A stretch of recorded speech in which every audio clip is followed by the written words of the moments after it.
oftentimes parents find themselves yelling and almost fighting back with the child and not knowing how to react in the situation. They're just reacting. Where do you think that these reactions stem from, and how would you suggest they deal with this? You know, you just used a really good word there, react. And there's a difference between responding and reacting. And when we, as parents, can't find it within ourselves to respond to our children, we start taking things personally, we get frustrated, we start yelling, we start adding more consequences and adding higher levels of intensity to our behavioral model, we're feeling out of control. And that feeling of out of control is a real important place for us to stop, think about what we're doing. What is it inside of us? What button is our child pushing? What trigger is this? Where do I have an experience in my past that might be correlating to my child's experience? Why can I not pull out of this experience and just be a loving, unconditionally accepting parent? And when we can't do that, that is our own dormant trauma. You see, children with really severe behaviors have the ability to wake up all sorts of memories within us as parents. And you know, Erin, that's why I don't work with children. You see, I work with parents because it takes the parents' first self-understanding, getting them to understand where they're coming from, what their history has created in the person they are today, in order for them to start making changes for their children.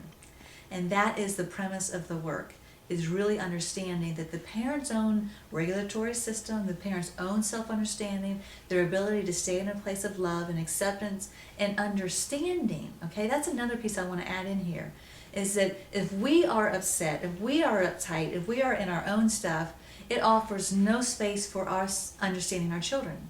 There's no space for love. If we're in a fearful state, then we have no expansion for love for our children. And so that's where it starts. And the book talks a lot about how the parent then can start creating a different place within themselves in order to help heal their children. And when parents can do that, that's healing. That's not just behavioral change. You see, that is healing. And I really relate to this question because from my own personal experience, that is where I had to start first. I found myself yelling at my kids and screaming at them and just being this horrible mother. I mean, I felt like a monster, and I didn't know where that came from within me. And I had to stop. I had to say, you know what? There's something within me that is creating this chaos in my family. I have to stop and take responsibility. I mean, my kids were acting out in a very severe way because of their traumatic history. But it wasn't all about them. I had to stop and say, you know what, I'm creating a big piece of this as well. And I mean, I did stuff, Erin, that was horrible, and I never knew where that was coming from. It was really scary for me. It was scary to think that I am just normally this calm, mild, easygoing person, and all of a sudden I could flip and turn into this really rageful person. And so that is the message, and that is the mission that I am on, to help parents know where it comes from, understand it's just a part of our own history, and then, more importantly, what to do with it.